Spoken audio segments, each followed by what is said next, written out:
অনেকে ভাইরা বলেন যে ভাই বাংলাদেশি পণ্য তো চিনি না, কিভাবে চিনবো?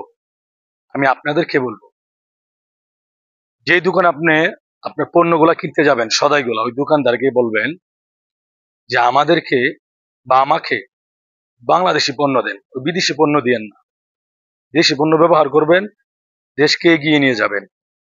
বিশ্বের দরবারে বাংলাদেশ উঁচু হয়ে দাঁড়াতে পারবে। বিদেশি পণ্য বয়কট করেন, দেশি পণ্য ব্যবহার করেন, দেশকে মহব্বত করেন। অনেকে ভাই বলেন যে আমরা তো দেশি পণ্য চিনি না। আমি আপনাদেরকে বলবো, ফাইজান ফাইজান কোম্পানি বাংলাদেশের পণ্য, আলেম ওলামাদের কোম্পানি।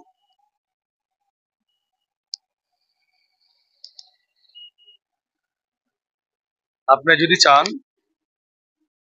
ফাইজান কোম্পানির পণ্য ব্যবহার করতে পারেন। আলেম ওলামাদের আরো অনেক কোম্পানি আছে, বাংলাদেশে অনেক পণ্য আছে, আপনি চাইলে ওইগুলা ব্যবহার করতে পারেন।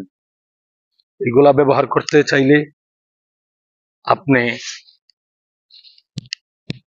আগে বাংলাদেশি পণ্যগুলা চিনতে হবে।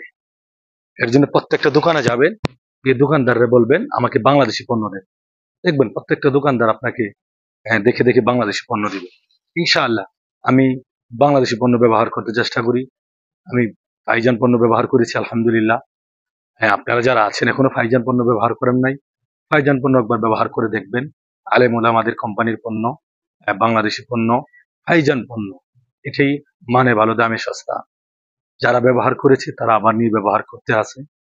আমি আপনাদেরকে বলবো, মুসলমান হিসাবে দেশকে যারা মহব্বত করেন, দেশকে যারা ভালোবাসেন, দেশের উন্নতি যারা চান, তারা দেশি পণ্য ব্যবহার করবেন, এই দেশকে এগিয়ে নিয়ে যাবে।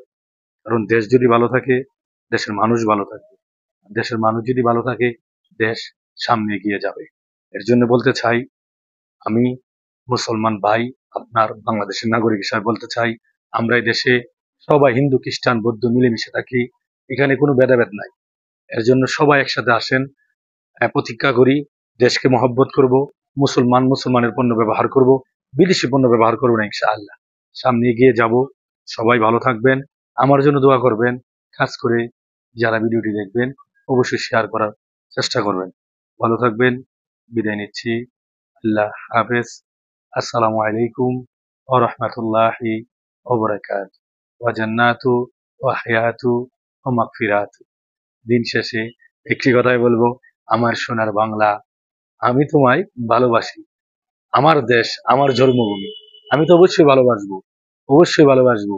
দেশে যারা আছেন, ব্যবসায়ী যারা আছেন, ভালো কিছু জাতির সামনে তুলে ধরেন, অবশ্যই বাংলাদেশের মানুষ ব্যবহার করবে।